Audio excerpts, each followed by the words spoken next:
안녕하세요. 코인 날라주는 남자입니다. 지난 한 주는 이란과 이스라엘의 지정학적 리스크가 정말 극대화되면서 비트코인과 코인 시장도 영향을 받아 변동성이 매우 커졌던 한 주였습니다. 이 자리가 비트코인과 코인 시장의 어떤 자리인지 여러 가지 데이터를 통해서 분석을 해보도록 하겠습니다. 먼저 선물 첨성성으로 봤을 때 110K를 도전하고 있던 비트코인 시장이었습니다. 그때 이란과 이스라엘의 지정학적 리스크가 고조가 되는 시기가 나오면서 굉장히 큰 폭의 하락이 있었고, 이런 과정을 거치면서 한국 돈으로는 1조 5천억 원 정도가 선물 시장에서 또다시 청산이 되는 일이 발생을 했습니다. 그만큼 110K 위로 쭉쭉쭉 올라가려고 하는 분위기가 조성이 되면서 좀 고레버리지의 롱 포지션들이 많이 구축이 됐었고, 이 부분을 모두 청산을 시켰다라고 보시면 되겠습니다. 이후 이란과 이스라엘에 관련되어 있는 이슈들이 계속 전달이 되면서 시장은 관망 상태로 이어지면서 105K에서 계속해서 횡보하고 있는 모습을 보이고 있다라고 보면 되겠고, 비트코인 같은 경우는 110K 위에 아주 강력한 숏 포지션이 구축이 되고 있는 걸 다시 한번 확인을 할 수 있습니다. 멤버십 라이브를 할 때 안내를 드렸던 부분이고, 그리고 또 공개 영상에서도 아주 자주 말씀을 드리는 부분이 있습니다.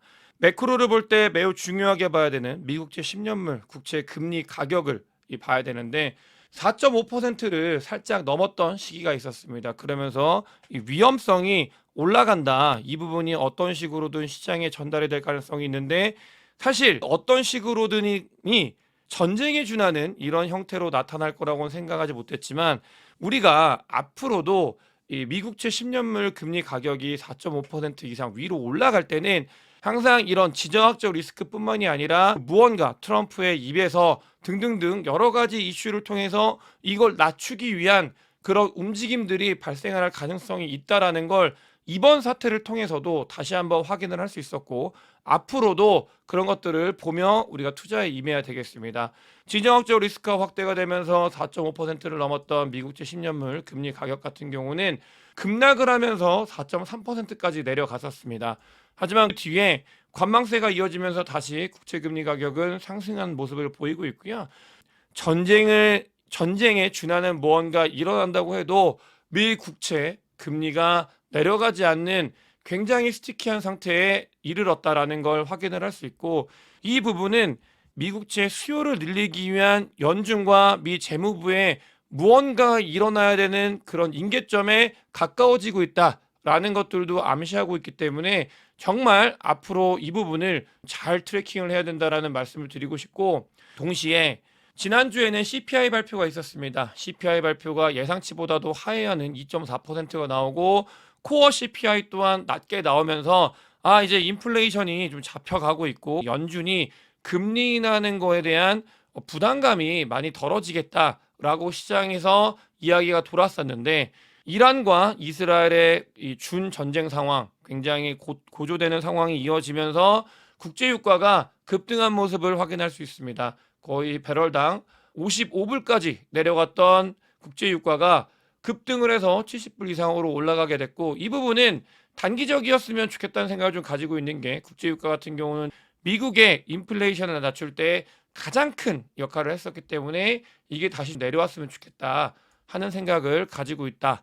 그래서 우리가 국제유가의 흐름도 좀 지켜봐야 되는 상황인 거고요. 좀 아이러니하게 사실 이란과 이스라엘의 이런 준전쟁 상황이 일어나기 전에 미국에 있는 셰일 업체들이 이제 너무 국제유가가 내려가니까 더 이상 못 버틴다, 그래서 유가가 올라야 된다라는 이야기들이 조금씩 돌기 시작했었거든요. 근데 그때 마침 이스라엘이 하필 그런 타이밍에 미국채 10년물 금리 가격이 올라가서 곤란해지고 있고, 또 국제유가가 너무 내려가서 곤란해지고 있는 그 타이밍에 하필 이스라엘이 이란에 약간 뭔가 미사일을 쏘고 이러면서 이런 부분들이 조금은 해결이 되는 그런 모습을 보였다라고 보면 되겠습니다.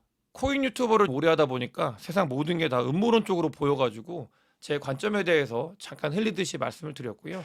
자, 중요한 부분 매크로적으로 봤을 때 우리가 이란과 이스라엘 때문에 놓치고 있는 게 하나 있는데, 미국에 있는 고용 지표들이 안 좋아지기 시작을 했습니다. 고용 지표가 안 좋아지고 있다는 말은 미국이 서서히 경기 침체 관련되어 있는 이야기들이 나올 가능성이 있고, 이 부분은 두 가지입니다. 경기 침체가 나온다, 이야기가 나온다는 말. 사실은 나중에 봤을 때 이 시기가 경기 침체인 시기일 수 있을 만큼 데이터들이 좋지 못하는데, 유일하게 마지막에 버티고 있던 게 이 고용이었는데, 고용마저도 좋지 못한 모습을 보이고 있고, 이 부분은 그 뒤에 미국의 경기 침체를 막기 위해서, 그 경기 침체가 온 걸 다시 부양하기 위해서 돈을 풀 수 있는 명분을 만들어가고 있는 그런 단계다라는 것들도 같이 봐야 되는 시기인 상황입니다. 매우 중요한 지표고요. 절대로 묻히면 안 되기 때문에 이 고용이 꺾이고 있다라는 거, 돈을 풀 수 있는 가능성이 한 발 더 나아갔다라는 거 꼭 알고 가야 되겠습니다. 피터 브란트 같은 경우는 며칠째 그런 이야기를 하고 있어요. 2021년도 쌍봉 가까이, 이번에 과연 요 쌍봉이 있었는데 지금도 보시게 되면은 그런 비슷한 모습을 보이고 있잖아요. 다시 올라왔을 때가 쌍봉을 이루고 있는데, 이게 이때의 재림 아니냐, 이런 이야기를 하고 있고, 실제로 트위터상 그리고 여러 가지 전문가들이 봤을 때 기술적으로 쌍봉이 왔기 때문에 이젠 다 왔다, 하락만 남았다라고 보시는 분들이 많이 존재하는 상황이다라는 걸 꼭 알고 가야 되겠습니다. 굉장히 중요한 기점인 건 맞고, 지난주 월요일 날 영상을 남겼을 때도 중요한 기점이고 쌍봉을 보시는 분들이 많이 있다라고 말씀을 드렸었는데, 그 부분이 이어지고 있는 상황이다라고 보시면 되겠고요. 실제로 선물과 현물의 바이낸스의 갭이 하락장 때만큼 굉장히 낮은 폭으로 높게 이게 갭이 형성이 되어 있는 걸 실제로 확인을 할 수 있습니다. 이런 부분들 같은 경우는 하락장일 때 많이 나타났었는데, 그때보다도 지금, 자, 중요한 거는 지금입니다. 비트코인 현물 ETF가 신청이 되고 거래가 된 시점부터 이 갭이 엄청나게 커졌다라는 걸 확인을 할 수 있습니다. 이거는 두 가지를 의미하고 있는데, 첫 번째 같은 경우는 그러니까 사람들이 이제 이 부분은 숏 포지션을 많이 하기 때문에 선물이 현물보다 가격이 낮은 거고요. 그런 부분들이 첫 번째로 있고, 두 번째 같은 경우는 현물 ETF를 통해서 현물을 매수하신 분들이 해칭으로 숏 포지션을 잡고 있는 물량들이 많이 늘어나고 있다. 이 부분 또한 바닷가 근처, 그러니까 바닥 근처에서 형성하고 있을 때와 비슷한 모습을 보이고 있다는 걸 우리가 알고 가야 되고, 이런 부분들이 부담이 되기 때문에 쌍봉으로 바라보시는 분들도 분명히 존재한다라는 걸 데이터를 통해서 봐야 되는 중요한 자리다라고 말씀을 드리고 싶고요.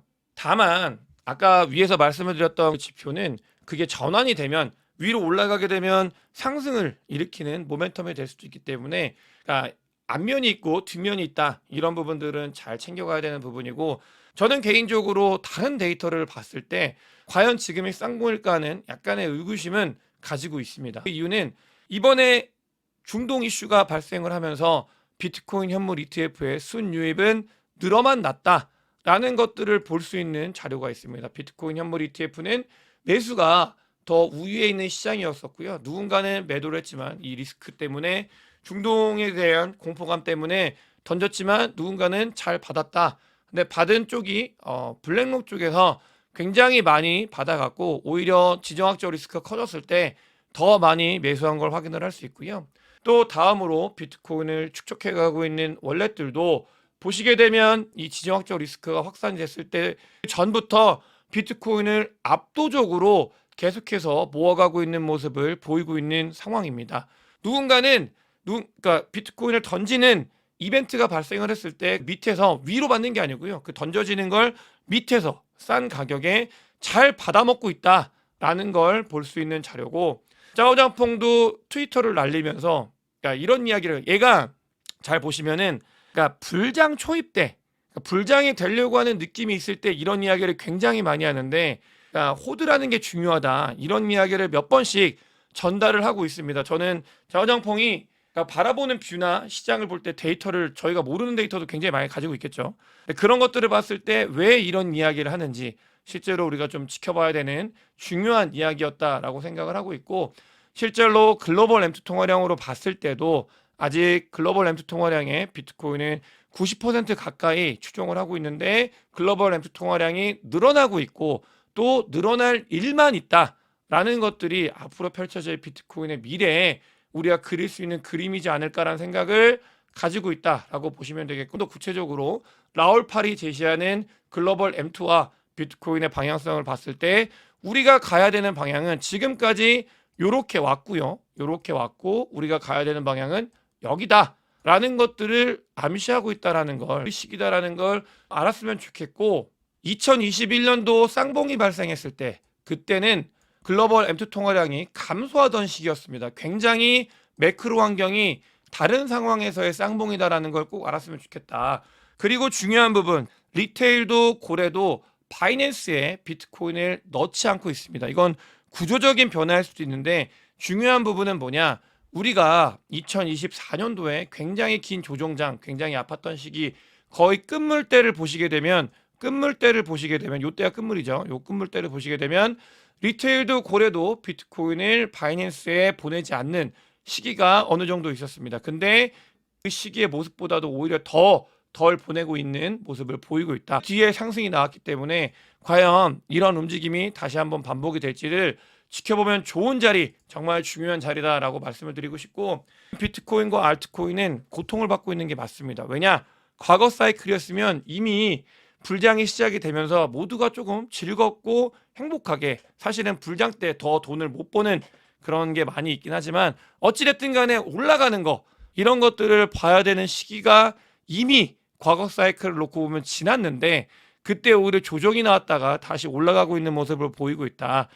아직은 쫓아가는 게 더디긴 하지만 쫓아가곤 있으나 심리적으로 굉장히 힘든 시기 그리고 왜 이렇게 안 가냐라는 것들이 이야기가 나올 시기는 맞다라는 걸 전체적인 퍼포먼스를 봤을 때 이해할 수 있다라고 보면 되겠고요. 이런 상황에서 비트코인 싸지면 밑에서 받아먹는 사람 있다고 분명히 말씀을 드렸습니다. 근데 그런 것뿐만이 아니고 이더리움은 블랙록, 페이팔, 뭐 프랭클린 템프턴 이런 곳들이 그러니까 월가죠. 이런 애들이 이더리움을 모아가고 있다. 굉장히 좀 신기한 현상인데 한 5월부터 이더리움을 많이 모아가고 있습니다. 비록 가격이 오르지 않아가지고 많이 이더리움이 힘들지만 이더리움은 이더리움만의 자산이 아니다. 알트코인이 오르는데도 굉장히 중요하다라고 말씀을 드렸고 그 이더리움을 월가에서는 잘 모아가고 있다. 이거 비트코인이 굉장히 옛날 얘기죠. 40K, 50K일 때 영상에서 말씀을 드렸습니다. 월가에서 비트코인을 모아가고 있다. 근데 우리는 그때 힘들었어요. 왜냐하면 비트코인이 뭐 그때 SEC가 칼춤을 추고 막 이래가지고 기소당하고 막 이럴 때였는데 모아가고 있다라고 말씀을 드렸고 뒤에 지금 비트코인은 거의 110K까지 상승을 했었는데 그런 움직임이 이더리움에 나타나고 있다라는 걸 여러분들께 말씀을 드리고 싶고요. 미국과 중국은 화해를 하고 있습니다. 우리가 이란과 이스라엘이라는 또 새로운 변수가 생겨서 잊혀가고 있는데 미국과 중국은 관세를 통해 전쟁을 했었고 보잉사가 중국 항공사에 본인들이 만든 비행기를 인도를 했다고 합니다. 이 부분은 사실은 국가의 허락이 있어야 되기 때문에 미국이 중국한테 화해 제스처를 보내는 거고 이런 움직임 같은 경우는 그러니까 미국과 중국은 서로 협의를 했고요. 그런 부분들이 이제 시장에 반영이 되고 있다. 그러니까 우호적으로 시장이 바뀌고 있다라는 것들에 대해서 우리가 또 놓치면 안 되기 때문에 가지고 왔고 또 한국 같은 경우도 현물 ETF가 연내 상장을 한다고 합니다. 한국에 있는 코인 1,700만 명입니다. 굉장히 많은 코인 투자하시는 분들이 계시고 뭐 알트코인 같은 경우는 글로벌로 거의 탑급이기 때문에 큰 돈들이 비트코인과 코인 시장에 유입이 될 수 있는 가능성이 열리고 있다라는 것들을 알아야 되겠고요. 또 월마트와 아마존은 자체 스테이블 코인을 발행한다고 합니다. 그만큼 스테이블 코인 시장은 앞으로 더 커질 일만 남았다. 이런 부분들을 볼 수 있고 이거는 지니어스 액트법이 이제 통과가 되면 더욱더 이런 일들이 많이 발생할 거라는 그림을 우리가 그릴 수 있는 부분이고요. 이런 것들을 하기 위해서 SEC에서는 암호화폐 유경황 민사 규제 변화, 그러니까 친암호화폐적으로 규제를 하기 위해서 암호화폐를 잘 아는 사람들을 영입을 하고 있다라고 보여지고 있습니다. 그런 움직임을 보이고 있습니다. 그래서 단기적으로 중요한 거는 이란과 이스라엘의 지정학적 리스크, 걔네들이 전쟁 일으키는 거는 끝나지 않았습니다. 미국제 10년물 금리 4.4%로 높습니다. 이스라엘이 또 무슨 짓을 할지 모릅니다. 그런 변동성은 이번 주에도 공존하기 때문에 투자하시는 분들이 관망하시는 분들이 많고 또 밑으로 내려올 때만 받쳐주는 경우가 많이 있습니다. 이러한 움직임들이 단기적으로 변동성을 만들어내는 것은 분명한 사실이고 대비를 해야 되는 것 또한 사실이지만 우리가 전체적으로 봤을 때 시간을 좀 더 내 편으로 두고 코인 시장을 바라봐야 되는 것 또한 사실이다라는 말씀을 드리면서 오늘 영상 마치도록 하겠습니다. 영상이 도움이 되셨으면 구독과 좋아요, 많은 공유, 댓글 그리고 큰 관심 부탁드리겠습니다. 영상 봐주셔서 대단히 감사합니다.